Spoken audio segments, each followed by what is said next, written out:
Tata Kaloy, mula ngayon, dito ng kwarto ninyo. Tsaka wag na kayong mamalimos. Delikado para sa edad nyo ang palakad-lakad sa labas. Hayaan ninyo. At kapag nakaipon ako ng puhunan, pagagawan ko ng tindahan si tatay dyan sa harap ng bahay. Tulungan nyo na lang siya. Naku, salamat at pati ako'y nakasama sa mga plano mo. Hindi ba kayo natatakot sa akin? Ano naman po ang dapat naming katakutan sa inyo? Na baka isa akong aswang o kaya ay magnanakaw?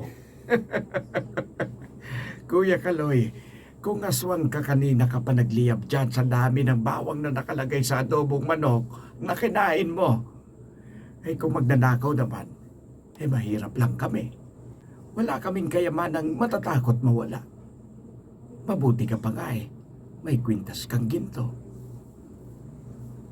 Tsaka po, hindi po kami tumitingin sa panglabas na anyo ng tao. Isa pa po, sino naman kami para husgahan kayo? Kailangan nyo ng bubong na matutuluyan. Tama. Doon muna tayo sa labas magkape. Maaga pa naman para matulog. Tayo na. Matagal na bang may gumagalang aswang dito?